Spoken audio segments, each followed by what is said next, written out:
Mesdames et messieurs, bonsoir. Merci de suivre ITV. C'est parti pour le journal. À la une de l'actualité, ce soir, le chef de l'État est à Médina Gounass. Macky Sall a annoncé sa volonté de moderniser le site qui abrite le Dakar. Sur un autre registre, le président de la République s'est prononcé donc sur la guerre entre la Russie et l'Ukraine. Macky Sall alerte, cette guerre risque d'affecter le Sénégal. Justement, le Sénégalais qui a quitté Kiev hier est arrivé tôt ce matin à Varsovie. Mohamed, c'est de lui qu'il s'agit, a eu plus de chance que Cher et sa femme. Le couple a côtoyé le danger tout le long du voyage. Les détails dans ce journal avec notre envoyé spécial à Varsovie, Khalifa Diakhaté. Forum mondial de l'eau du 21 au 26 mars prochain, le Sénégal est déjà fin prêt. Les figures donc les Fred Guissé en roadshow dans les rues de Dakar pour livrer des messages de sensibilisation, mais également pour informer les populations. Portrait du jour, les femmes sont à l'honneur. Et oui, nous sommes toujours au mois de mars, prétexte pour la rédaction d'ITV de dresser le portrait d'une femme députée. Retenez bien son nom, Yaya Diallo. Elle a très tôt embrassé la politique dès sa première année universitaire. Et puis, en fin d'édition, votre rubrique hebdomadaire article de la semaine, Mamadou Dieng revient aujourd'hui avec deux de nos consoeurs du quotidien Besbi le jour sur le refus de paternité. Né Anna Ndiaye et Suzanne Sy scrutent l'univers des femmes faisant face au refus de paternité.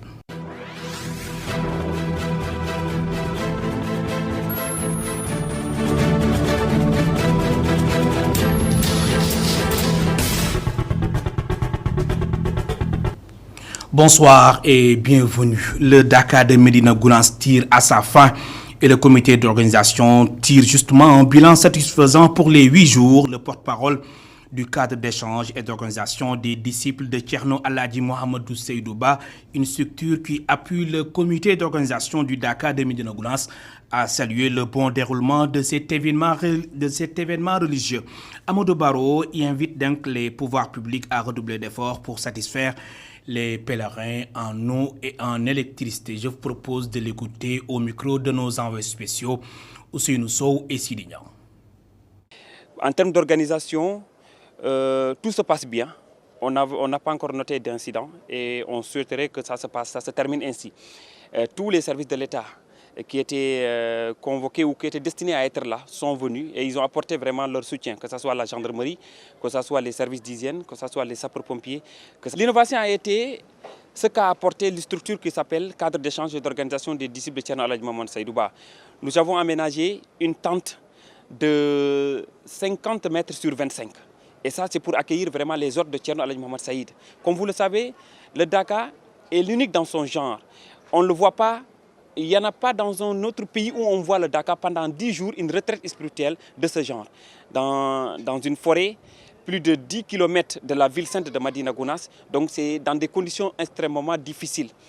Maintenant, l'appel que je peux faire, c'est de lancer un appel aussi à l'État du Sénégal, qu'il puisse encore redoubler d'efforts, consacrer certains travaux aussi avant l'arrivée, avant même l'événement du Dakar, l'aménagement, par exemple faire les pavés un peu partout dans le Dakar, également renforcer l'électricité et l'eau. Le président de la République, c'est la première personne en termes de rang dignitaire dans ce pays. Donc on doit l'accueillir à son rang. Donc quand il arrive dans ce lieu-là, il a son Dakar ici. Thierno Aladji Ahmed Tidiane Ba l'a rappelé ce matin après la prière du Fadjar. Donc pour dire tout simplement que les disciples soient concentrés, que les disciples soient beaucoup plus sereins et beaucoup plus calmes pour accueillir le président de la République et l'ensemble de ses ordres. Justement, le président de la République est arrivé à Médina Gounass en début d'après-midi. Macky Sall y a effectué la prière de Tispar. Dans son discours, le chef de l'État a annoncé sa volonté de moderniser le site qui abrite le Dakar. Il a également demandé au Khalif de prier pour le Sénégal et le monde afin que la guerre entre l'Ukraine et la Russie cesse. Une guerre qui, selon le chef de l'État Macky Sall, reste d'affecter le Sénégal. Je vous propose de l'écouter toujours au micro de nos envoyés spéciaux, Ousseynou Sow et Sidignan.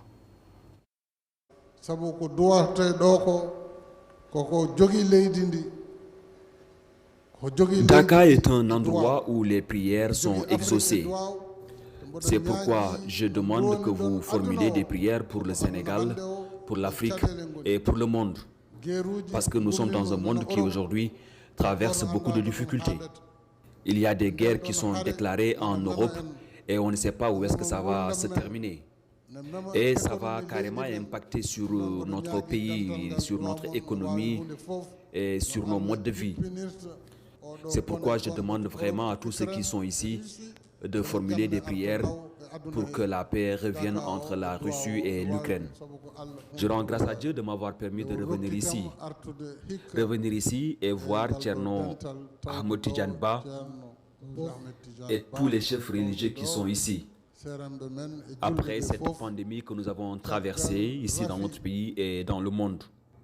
Comme je l'ai toujours dit, à chaque fois qu'il y a Dakar et que je suis ici dans le pays, je ferai tout pour être là, pour vraiment bénéficier de la baraka de cet endroit. Mon ambition pour Dakar, c'est de transformer la zone de telle sorte que les pèlerins n'auront plus aucun problème s'ils viennent ici. Que Dieu nous permette d'accomplir cette ambition. Que Dieu accorde une longue vie au Thierno, lui accorde une bonne santé et beaucoup de prospérité pour notre pays. Je vous demande aussi de prier pour nous, pour que Dieu nous permette d'accomplir nos ambitions à la tête du pays.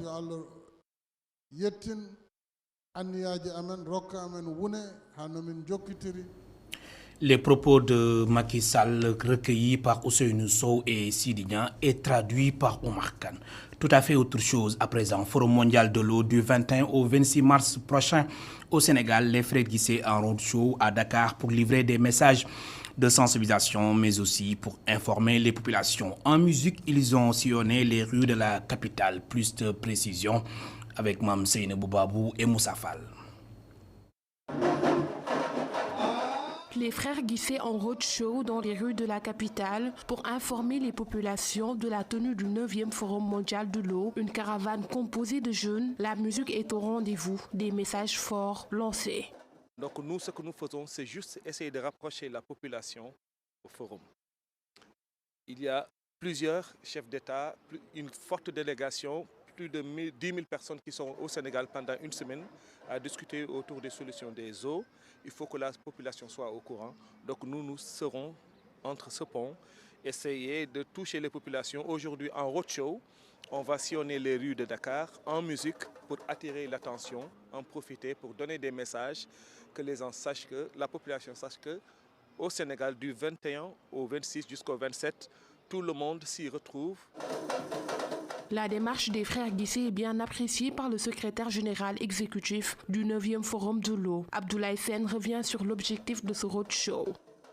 Nous sommes donc là pour lancer ce roadshow. Ils vont faire le tour de la ville, ils vont partager des messages sur l'importance de l'eau, ils vont lancer des messages sur ce qu'il faut faire pour protéger l'eau, pour la rendre accessible, mais ils vont faire surtout un appel pour que tous les Sénégalais se mobilisent de la meilleure des manières pour accueillir les milliers de participants. Pour Abdoulaye Sène, il est important d'assurer l'accès universel à l'eau. Il évoque aussi l'importance de ce liquide vital. L'eau reste un bien essentiel, mais un bien fragile qu'il faut protéger. L'eau est essentielle pour l'homme, il l'est aussi pour la nature. Il est donc important que ce forum que le Sénégal accueille au nom de l'Afrique puisse être l'affaire de tous les Sénégalais pour réaffirmer notre volonté à assurer l'accès universel à l'eau et à l'assainissement. Les Sénégalais appelés à s'approprier de ce 9e Forum mondial de l'eau. Et oui, ce liquide est gage de paix, de développement durable, mais aussi pour lutter contre le changement climatique. À l'instant, le compte-rendu de Mme Seynabou Babou et Moussa Fall. Les événements du mois de mars 2021 restent toujours gravés dans la mémoire des Sénégalais. Le président de la République avait même décrété le 11 mars journée de deuil national. Les habitants de la commune de Fass Gueule Tapée Colobane se souviennent de ces moments de tristesse. Pour eux, il faut que l'impunité cesse. Reportage Aïssatou Kane Souleymane Diallo. Xam nga ñooñu seen parents yi am na ñu leen metti xanaa di leen ñaanal yàlla di leen may xol buñ di leen ñaanal yàlla daal ñu am xol buñ ko muñee. 11 mars, jour de communion, de recueillement et de prière pour les 14 martyrs des événements de mars. Cette dame se remémore. Non seulement dañu amoon dëj te suñu buntu kër ñu ñëw cëppeelu di tiire ci kër gi tiim xale bi. Nous avions fermé la porte, mais n'empêche, les gendarmes étaient dans la maison et ont tiré sur la tête d'un jeune garçon. Il ne peut plus faire usage de la partie gauche de son corps. Un an plus tard, zéro coupable, elle n'a aucun espoir que justice soit faite. Il n'y aura pas de suite si c'est eux les fautifs. Le dossier ne va pas aboutir. Il est difficile de se battre contre l'État. Par devoir de mémoire, une commémoration s'impose, estime ce chef de famille. Ceux qui sont morts sont des martyrs. Ils ont su résister face à l'injustice. J'espère qu'ils vont être commémorés comme les femmes d'Ender.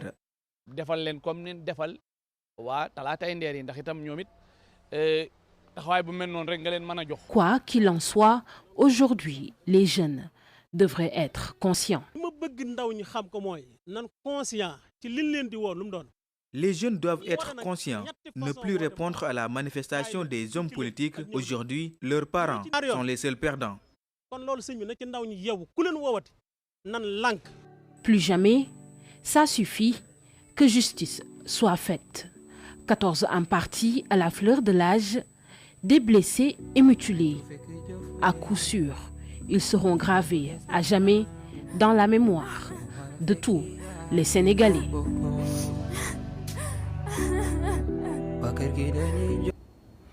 Aïssatou Kane, merci. Le M2D a décidé de porter cette affaire des 14 morts issus des événements de mars devant les juridictions internationales. Un juriste pour parler de ce rétropédalage du mouvement pour la défense de la démocratie qui avait pourtant décidé d'enterrer la hache de guerre après avoir déposé un mémorandum auprès du khalife général des Mourides. Aujourd'hui, Iba Bari Kamara estime que la démarche du mouvement pour la défense de la démocratie pourrait permettre effectivement à mettre la pression sur les autorités sénégalaises afin qu'une enquête sérieuse soit diligentée. Iba Bari Kamara, juriste, est au téléphone d'Abdourahmane Ly.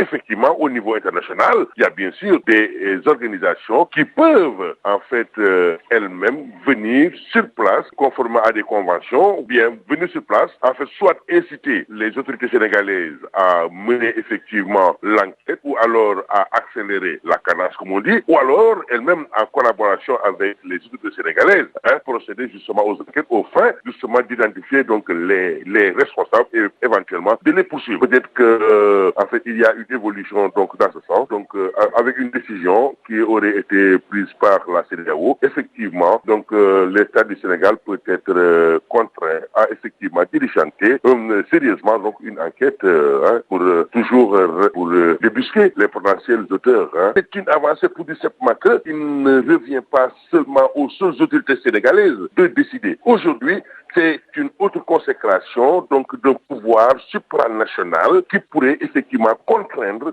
l'État à travers donc ces autorités à respecter justement les droits de l'homme. C'est demain que prend fin la semaine de la santé rénale. Qui parle de santé rénale parle de dialyse. Aujourd'hui, nous allons à la découverte d'un procédé très important pour les insuffisants rénaux. Pour les séances d'hémodialyse, les néphrologues utilisent de l'eau qui est épurée avant d'être mise à contribution pour épurer le sang du malade. Plus de précisions suivant cette visite guidée menée par donc le major du centre d'hémodialyse de Pikine en compagnie de notre reporter Boubacar Dia. C'est ici où commence la dialyse. Ici, c'est l'unité de traitement d'eau, une eau indispensable pour la dialyse. Cette eau en question, c'est celle que nous utilisons dans les ménages, mais il va falloir la rendre pure avant de l'utiliser. Donc cette eau-là, il va falloir la traiter. Donc c'est un système de filtre. C'est un système de filtre qui va être utilisé de telle sorte que l'eau qui va arriver au niveau des malades, au niveau des générateurs de dialyse, que ce soit une eau de qualité, une eau qui a été purifiée, une eau qui a été épurée, de telle sorte que cette eau-là puisse présenter le moins de danger possible pour nos malades.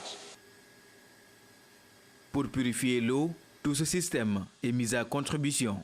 Donc il y a un système de filtrage qui va se faire. Donc on a des bacs de stockage d'eau. Après il y a un suppresseur, donc c'est des pompes qui vont vous permettre de propulser l'eau vers les générateurs. Donc là, qu'est-ce que nous avons? Donc un filtre à charbon, les adoucisseurs, filtre à sable, je veux dire, les adoucisseurs, filtre à charbon, plus les microfiltres, les microfiltres qui sont là, des filtres de 10 microns, 5 microns et même 1 micron.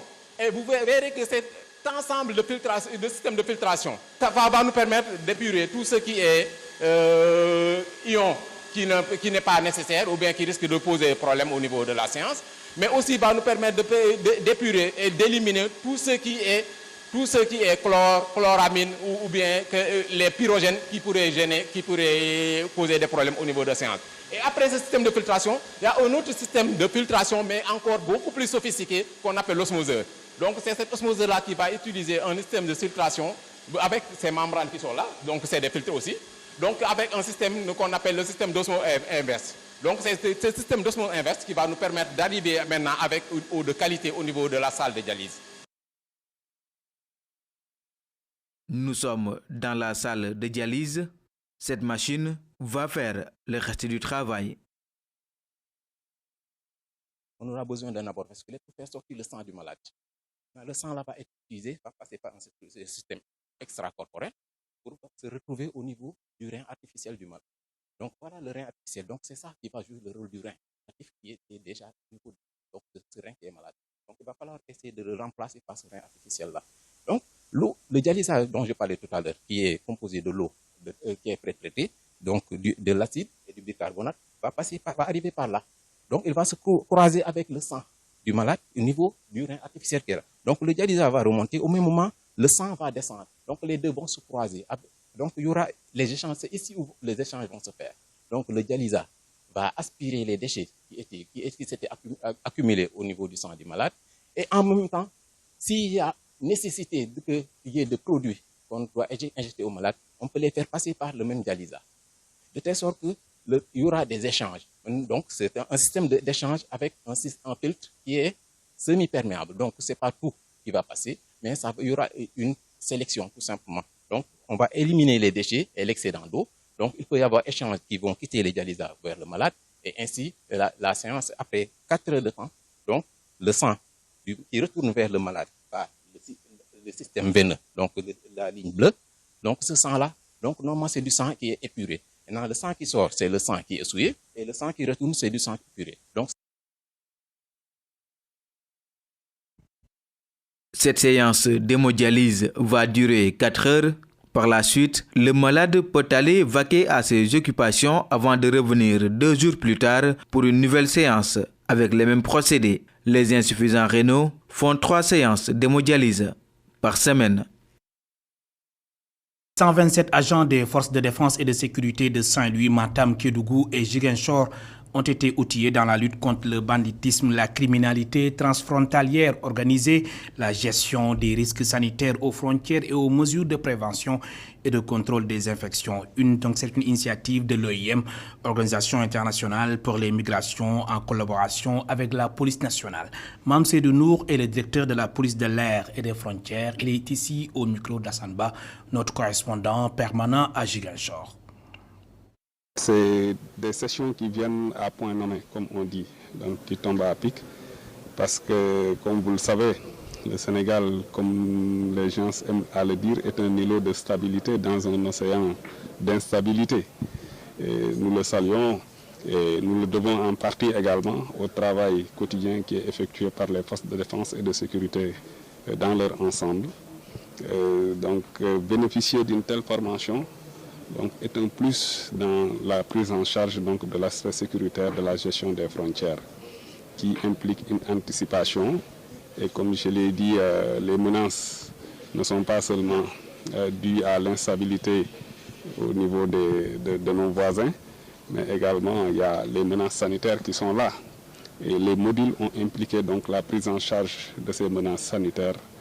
Donc le renseignement qui est un élément de prévention qui est extrêmement important, mais également des démonstrations qui ont été faites aux participants par les membres du service d'hygiène dans la prise en charge de la prévention des zoonoses, mais également les procédures, comme on dit, opérationnelles standardisées, qui ont un impact particulier dans la prise en charge de tous les aspects qui concernent en fait la gestion des frontières.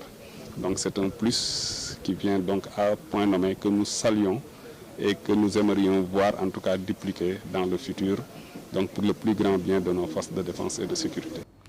Le Sénégalais qui a quitté Kiev vendredi est arrivé tôt ce matin à Varsovie. Mohamed a eu plus de chance que Cheikh et sa femme. Au-delà de plus de 48 heures à la frontière, le couple a côtoyé le danger tout le long du voyage. Notre envoyé spécial à Varsovie, Khalifa Diakhaté, l'a rencontré. L'originaire de Guédiawaye n'ignorait pourtant rien de ce qui pouvait l'attendre en chemin. Regardez. Ceux qui tentent de passer la frontière entre l'Ukraine et la Pologne sont pris entre deux feux. Les forces russes aux portes de Kiev et les soldats et combattants ukrainiens, certains libérés de prison pour renforcer les rangs des hommes de Volodymyr Zelensky.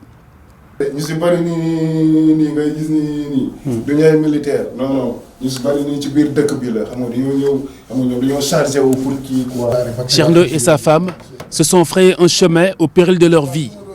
Mais l'instinct de survie a noyé la peur. Le jeune Sénégalais a dû rouler pendant près de 3 jours sur une distance parcourue en moins de 6 heures en temps normal. Sur la route, on croisait des personnes mortes, des chars détruits. C'était dur. J'avais emprunté une route sous occupation russe. Une fois là-bas, les gens m'ont demandé de passer soit par là-bas, soit par l'autre chemin où sévissent des bandits qui dictent leurs lois. Ils braquent leurs armes sur la tempe des passants. Si par malchance vous essayez de fuir, ils n'hésitent pas à ouvrir le feu sur vous. Et c'est cette route que j'avais empruntée. Cheikh et sa femme poursuivent leur route. À tout moment, le pire peut arriver. Mais le couple ne se doutait pas qu'il allait tomber dans une embuscade de 2 soldats russes en détresse.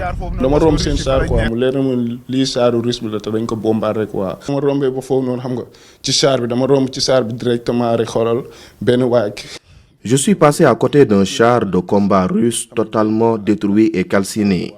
Un soldat russe m'a intercepté avec son pistolet.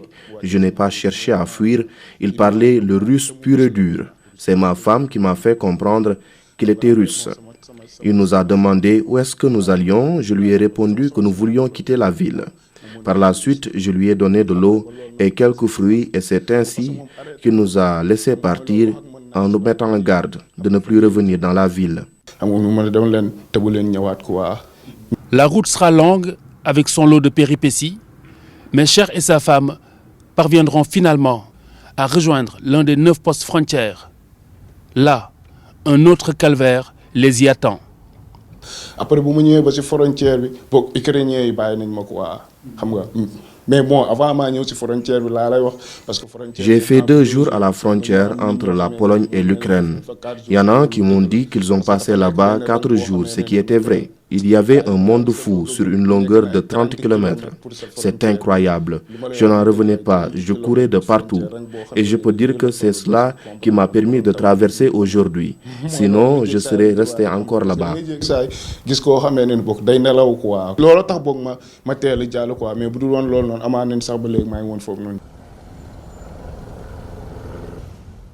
À Varsovie, les autorités diplomatiques sénégalaises le prennent en charge, sa femme et lui. Dans les prochaines heures, il devrait rejoindre des membres de sa famille en France. Le Sénégalais qui a quitté vendredi la capitale ukrainienne Kiev, vendredi, est arrivé tôt samedi matin à Varsovie. Les 2 étudiants du groupe des 18 étudiants africains bloqués à Kherson attendent toujours l'opportunité d'un couloir humanitaire pour traverser la frontière. À l'instant, Khalifa Diakhaté, l'envoyé spécial d'E-Média à Varsovie. Mois de mars, mois des femmes, prétexte pour la rédaction d'ITV de dresser le portrait d'une femme députée. Retenez bien son nom, Yaya Diallo, le natif de la région de Tivaouane, a très tôt embrassé la politique dès sa première année universitaire. Très engagée, elle a occupé les postes de responsabilité, de chargée de communication à porte-parole, présidente nationale des femmes de la convergence socialiste et aujourd'hui parlementaire. Son portrait est dressé ici avec Mme Seynabou Babou.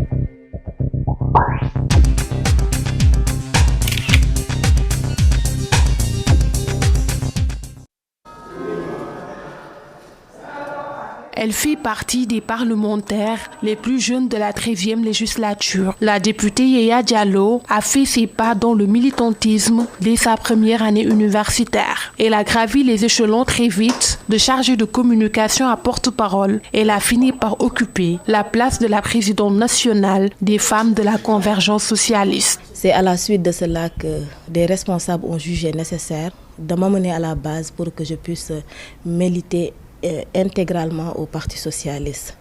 D'ailleurs, c'était la première fois que j'ai acheté une carte le même jour et j'ai commencé d'abord par créer un comité, puis une coordination, puis comme vous le savez, la commune, le département, puis l'union régionale et au niveau national. Je suis devenue en 2014 la présidente nationale des jeunes socialistes et en 2017 je suis devenue députée à l'Assemblée nationale. Être femme députée, un travail pas du tout facile, d'autant plus qu'elle est rapporteure de la commission des lois au niveau de l'Assemblée nationale. Pour le parlementaire, il faut une carapace dure pour bien faire son travail. Je suis le rapporteur de la commission des lois, c'est-à-dire qu'à chaque fois qu'un projet de loi nous est imputé, c'est moi qui prends les notes en commission et en plénière, je fais la présentation. Du tout, c'est difficile doublement parce qu'on se bat en tant que jeune, mais aussi on se bat en tant que femme.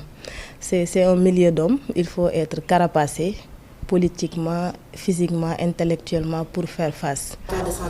La 13e législature a été marquée par beaucoup de scandales, parmi lesquels l'affaire des faux billets, mais aussi celle des passeports diplomatiques. Mais pour la présidente de la commission féminine des jeunes socialistes, l'essentiel du travail des parlementaires a été abattu. On est 165 députés et chacun a son parcours et son éducation. Chacun a son expérience politique. Donc forcément, on ne peut pas avoir les mêmes visions, on ne peut pas avoir le même comportement.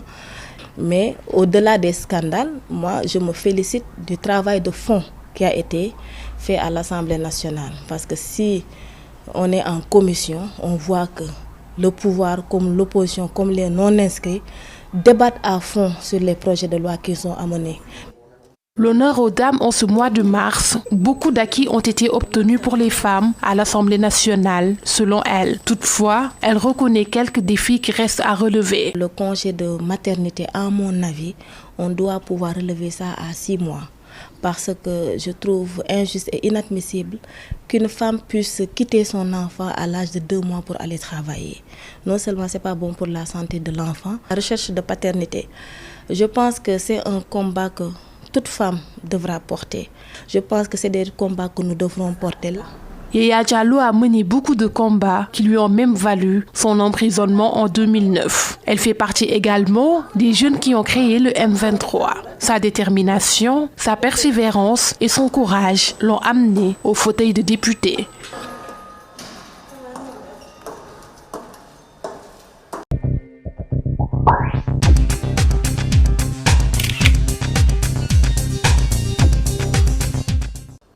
Le portrait du député à Diallo signé par Mme Seynabou Babou et Seleman Diallo. Besbi le jour scrute l'univers des femmes faisant face au refus de paternité. L'acceptation d'un enfant par un homme est juridiquement un acte volontaire, ce qui aurait lésé quelque part les femmes, un monde dans lequel on s'y perd, pour reprendre le titre du dossier co-signé par Ndeye Anna Ndiaye et Suzanne Sy. Vous l'avez compris, c'est votre rubrique hebdomadaire article de la semaine signé par Mamadou Dieng et Sidignan.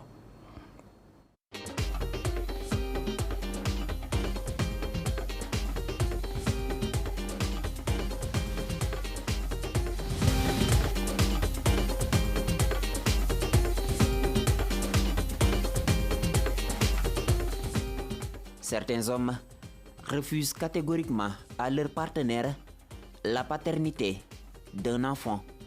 Ndéana Ndiaye et Suzanne Sy, journalistes au quotidien d'E-Media Besbi Le Jour, consacrent un large dossier au refus de paternité. Le titre barre la une de l'apparition du samedi. On s'y perd. Il faut dire que, en fait, si les hommes se permettent de refuser la paternité de leur enfant, c'est parce que quelque part, la loi les favorise un peu. La loi favorise un peu les hommes sur ce coup-là. Parce que on dit sur l'article 196 du Code pénal que la femme n'a pas le droit d'indexer un tel, ou bien le père, il doit reconnaître volontairement la paternité de l'enfant. Mais ce n'est pas à l'enfant de rechercher son père, ni à la mère de forcer à son amant, ou bien si la femme est victime d'une grossesse indésirée, de dire à son amant que c'est toi l'auteur de la grossesse. Donc, quelque part, c'est la loi qui discrimine et qui ne joue pas en faveur des femmes. La loi prévoit tous les cas de figure. Elle n'est pas muette. Si par exemple le père présumé de l'enfant finit par se déclarer lui-même, dans ce cas, l'établissement de la filiation suivra son cours normal. Les journalistes expliquent.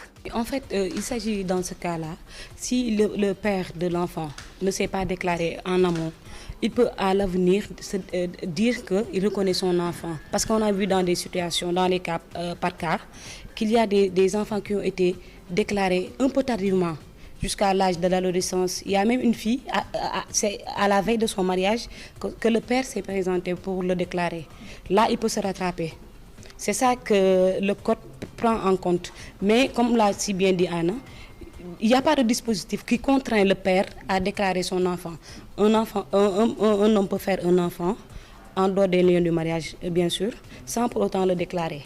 Ça, c'est un peu discriminatoire à l'endroit des femmes. Parce que beaucoup de femmes attribuent leur nom à leurs enfants. Donc la loi, il y a lieu de faire le toilettage des textes pour prendre en compte cela. La société, elle, perçoit d'un mauvais œil un enfant issu en dehors des liens du mariage.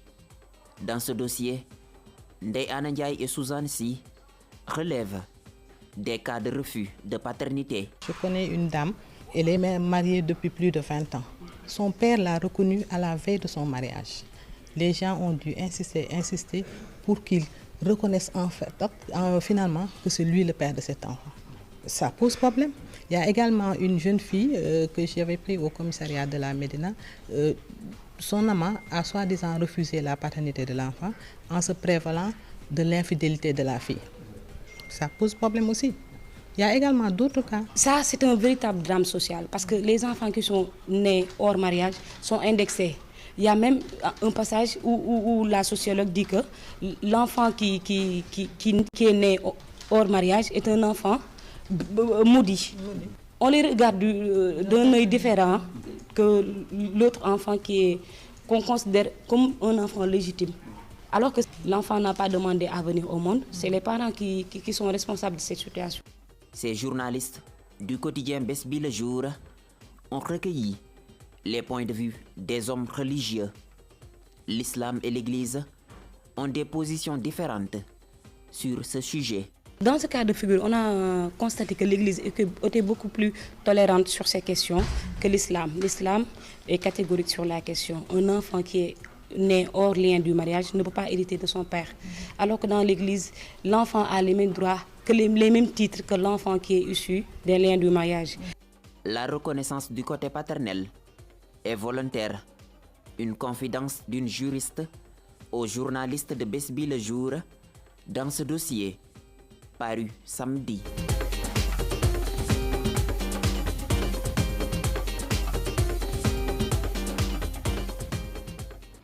Mamadou Dien, merci. Rendez-vous samedi prochain pour un autre numéro de votre rubrique hebdomadaire, article de la semaine. Voilà, mesdames et messieurs, c'est la fin de ce rendez-vous avec l'actualité sur ITV.